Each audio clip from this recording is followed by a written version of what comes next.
J'ai grandi à West Palm Beach, en Floride, donc la plupart de mes soirées se passaient à me détendre à la plage. J'avais 15 ans quand c'est arrivé. Mes amis et moi avons décidé de traîner à Mar-a-Lago ce samedi soir. Le soleil brillait encore quand on s'est retrouvés, mais l'air commençait à se rafraîchir.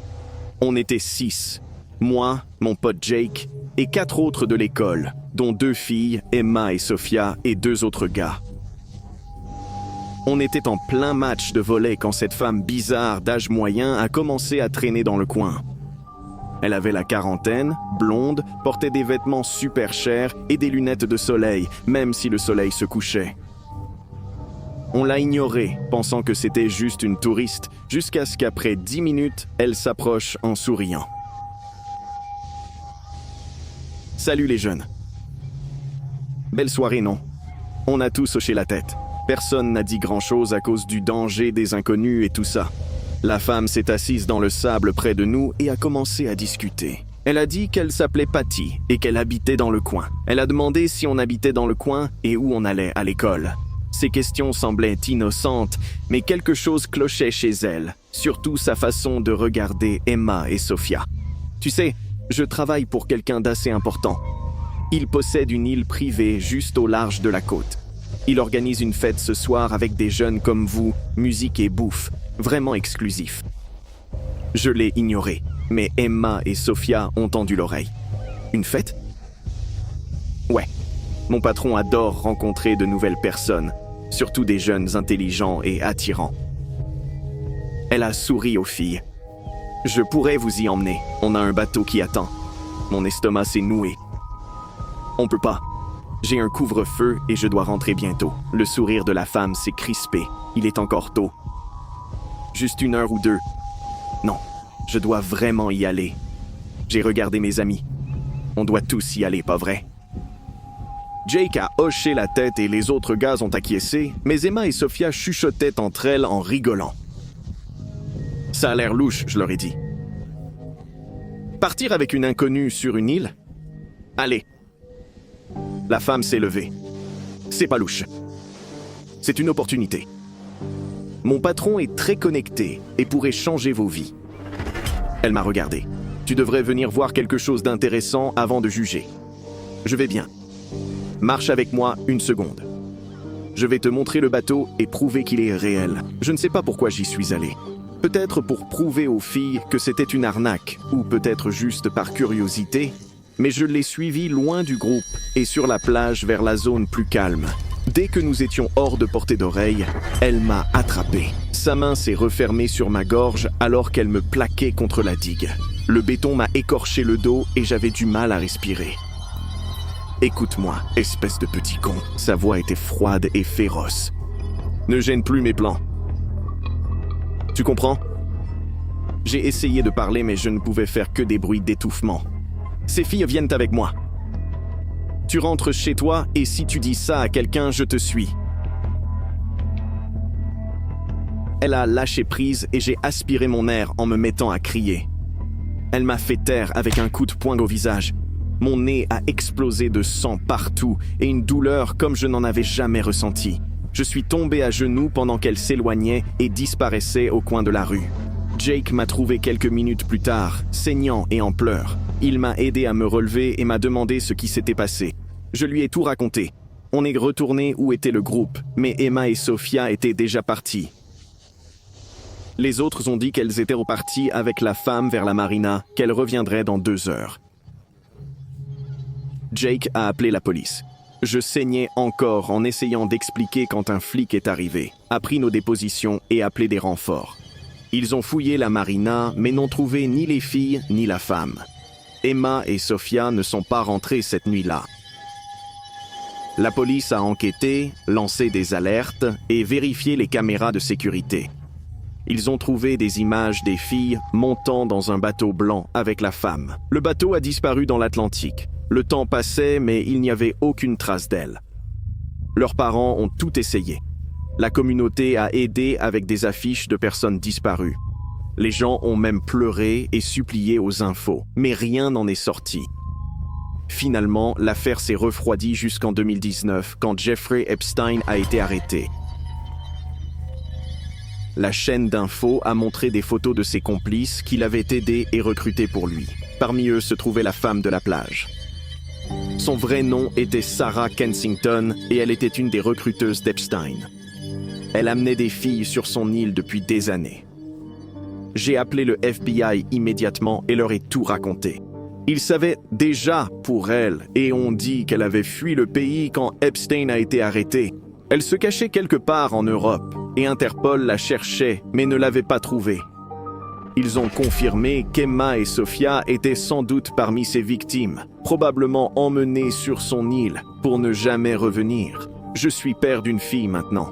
Chaque fois que je regarde ma petite princesse, cette nuit ne ressemble pas qu'à un mauvais souvenir. C'est comme une blessure qui refuse de se refermer. Mon nez cassé a guéri il y a des années, sans laisser de cicatrices, mais je n'arrive pas à oublier ce que ces filles ont dû endurer. Je reste éveillé la nuit, terrifié par ce monde si sombre pour les femmes, et franchement, j'ai très peur pour l'avenir de mon bébé. La culpabilité me ronge de l'intérieur. J'ai essayé de les prévenir, mais ça n'a pas suffi. J'aurais dû crier plus fort, me battre davantage, n'importe quoi pour les arrêter. Epstein est mort maintenant, un monstre de moins, mais Sarah Kensington court toujours, et Emma et Sophia sont toujours portées disparues. Je vais alors veiller chaque année, et je reste tout au fond. Je n'arrive pas à affronter leurs parents. Comment les regarder sans s'effondrer quand on sait qu'on était la dernière à pouvoir sauver leur fille et qu'on ne l'a pas fait? Je viens de Syracuse, New York, et j'ai fait médecine à Columbia, Manhattan. J'étais en 3e année quand on nous a emmenés à North Brother Island dans le cadre de ce programme visant à former de futurs médecins pour travailler dans des zones isolées et fournir une aide médicale aux communautés défavorisées. Ça semblait noble, mais moi je trouvais juste ça cool de voir une île interdite. North Brother Island se trouve dans l'East River, entre le Bronx et Rikers. C'est totalement abandonné depuis les années 50 et personne n'y va sauf quelques groupes de recherche. L'endroit est connu pour 2 choses. Mary Mallon, mise en quarantaine là-bas après avoir perdu la raison suite à une maladie contagieuse, et les ruines de l'hôpital Riverside, où on gardait ce genre de patients. On a pris un bateau depuis le Bronx. On était 12 étudiants en médecine plus notre guide, un type nommé M. Henderson, qui était garde forestier ou un truc du genre. Il nous a fait un briefing de sécurité pendant la traversée. Restez avec le groupe et ne touchez à rien. Il nous donna des masques et des gants, expliquant que l'hôpital avait accueilli des patients atteints de tuberculose, de polio et de typhoïde. Plus tard, c'est devenu un asile psychiatrique, donc l'endroit avait plusieurs couches de contamination. Quand on a accosté, l'île était encore pire qu'en photo. La nature avait tout envahi, avec des arbres et une végétation dense partout. Au milieu s'élevaient les restes squelettiques de l'hôpital Riverside, briques rouges qui s'effritent et fenêtres comme des orbites vides. On marchait en file indienne sur des sentiers envahis pendant que M. Henderson nous montrait les bâtiments. Ça, c'est la morgue. Ça, c'était le pavillon tuberculose. Là-bas, les quartiers des infirmières. Tout pourrissait et s'écroulait. Dans le bâtiment principal, il faisait noir et nos lampes perçaient l'obscurité. Peinture écaillée, plafond effondré et graffitis sur les murs de gens qui s'étaient faufilés avant que l'île soit bouclée. Cette section abritait les cas les plus graves, M. Henderson a dit. C'était pour les patients trop contagieux ou dangereux pour les services normaux. Je suis resté en arrière, observant les détails. Les cadres de lit étaient très rouillés, des seringues cassées partout et un fauteuil roulant envahi de lianes dans un coin. Mes camarades sont passés devant, mais pas moi. J'ai attendu que leurs voix s'éteignent dans le couloir et je suis entré par la porte que j'avais repérée. Elle était cachée derrière un pan de mur effondré et semblait différente des autres. Elle avait une serrure récente, comme si quelqu'un l'avait utilisée récemment. Je n'aurais pas dû entrer. Je savais que c'était stupide, mais la curiosité l'a emporté. La pièce était petite et sans fenêtre. Ma lampe a révélé des choses qui m'ont retourné l'estomac. Il y avait des sangles fixées au mur, de vieux instruments chirurgicaux sur un plateau métallique et des dizaines de dossiers éparpillés sur un bureau. J'ai pris un des dossiers. L'écriture tremblait, détaillant des procédures expérimentales remontant aux années 30. Des lobotomies forcées, des essais de médicaments sur des malades mentaux, des électrochocs comme punition. « Putain », j'ai murmuré. Un dégoût m'a saisi en lisant les détails. Soudain, des toux et vomissements ont éclaté dans la pièce d'à côté. Pensant qu'un camarade était malade, j'ai traîné mes pieds vers le bruit et poussé la porte. « Allô ? Ça va ?» La pièce était vide, mais ma lampe a éclairé une flaque fraîche par terre. Un mélange presque noir de sang et de vomi. J'ai balayé ma lumière et vu une silhouette recroquevillée dans le coin, dos à moi. J'ai plissé les yeux. C'était une femme. Elle portait une blouse d'hôpital sale, tremblante, émettant un gargouillis répugnant. « Madame, vous allez ?»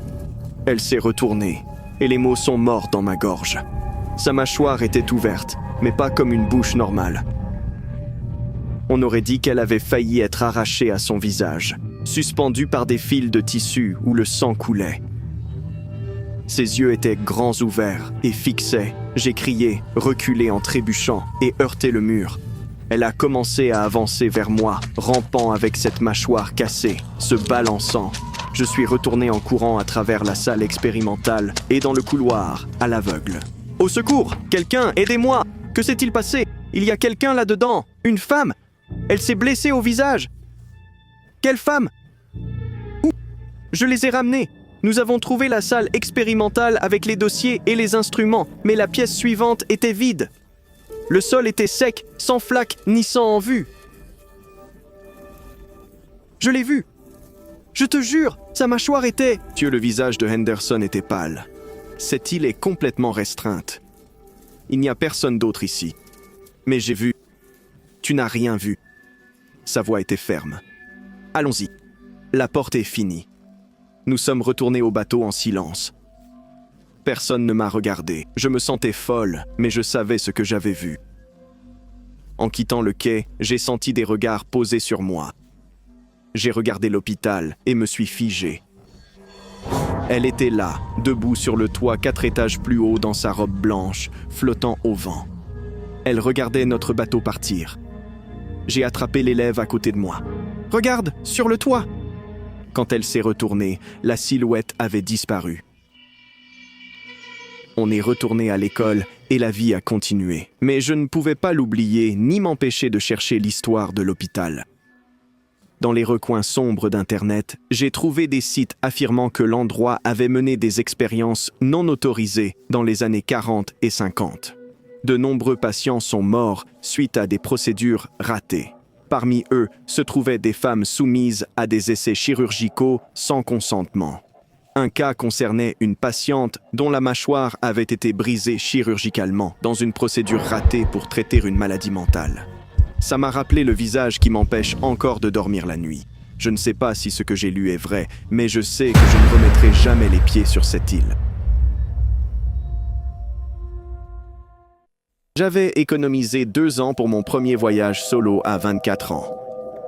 Je voulais de l'aventure et quelque chose de différent. J'ai choisi le Brésil. J'ai toujours été obsédé par les forêts tropicales et les plages. J'ai atterri à São Paulo en juillet. Le 2e soir, j'étais dans un bar de plage à Guarujá, sirotant des caipirinhas en regardant le coucher de soleil. C'est là que Paul s'est assis à côté de moi. Il était australien, fin vingtaine. Légèrement bronzé et beau gosse, genre routard. Il a engagé la conversation, m'a demandé d'où je venais et ce qui m'amenait au Brésil. Il avait l'air sympa et drôle.